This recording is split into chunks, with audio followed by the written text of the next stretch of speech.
Yeah, so everyone's very excited about this weekend. Obviously, when you play in various other sides, you pray for semi-finals. Now we've got one. I appreciate we've got a short turnaround, but we've also got a big squad. When we played Sale in the quarter-final, we spoke about energy and about young guys coming in, looking for an opportunity to impress the coaches, to put their marker down. And I don't think it'll be any different this weekend against, form side in the Premiership. Loads of internationals all over the pitch. Mike Brown, Danny Kerr, probably the two form players from the Six Nations. So yeah, a huge challenge and big excitement for it. You've mixed things up for that Sale quarter final, and it was a really impressive performance from the boys. So you saying it could be similar again this week? It could be. In terms of that though, in terms of the fact you could bring some fresh faces in, that would obviously be useful after 5 days. Yeah, I think with the short turnaround you have to use the squad. I think, like I said, someone like Tom Stevenson, Ben Nutley, those guys that came in provided such energy and such impetus that they're looking for selection. So so as an older player, I enjoy playing alongside those young guys. Obviously, Matt Williams, very sad to see him injured, but he was another guy who gave you that energy, gave you that enthusiasm, and that is contagious and goes throughout the side. Obviously, Ross, first up, we'll talk to you about last weekend. How are you after that? Obviously, a bruising encounter.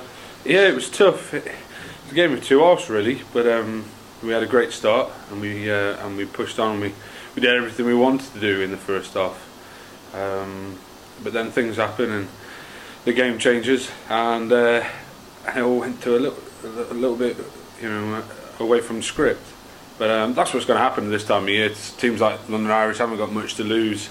They're in that position. They can afford to throw the ball around, and that's exactly what they did. And they've got enough players on their team that like to expand the game and like to chuck it around a bit and give them a sniff. That's what they're going to do. So I think it made a bit of a game for it, and I could definitely feel the tension growing every time the ball went out of play. And every time I went to the ball boy, I looked at the crowd, and there's a few nervous faces in the crowd, but we were always confident, that we could settle the game down again and get into our processes and get into our system and kick on again, really.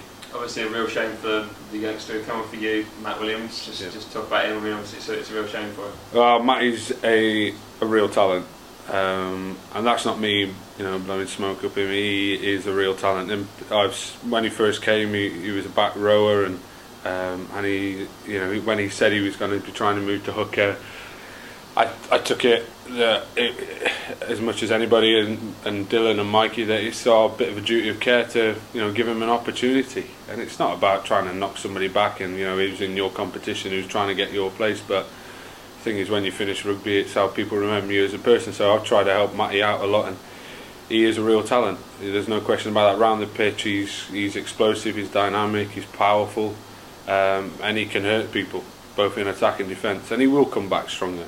He will come back, and I wish him all the best. And his throw-ins, actually, he was pushing me all week. He's set piece, he's coming on leaps and bounds, and it's all about experience. So whatever his plan is when he comes back, whether or not he's go on loan and get a bit more experience and get a bit of confidence up in his leg. But he's a confident kind of guy, so I don't think confidence will be his issue.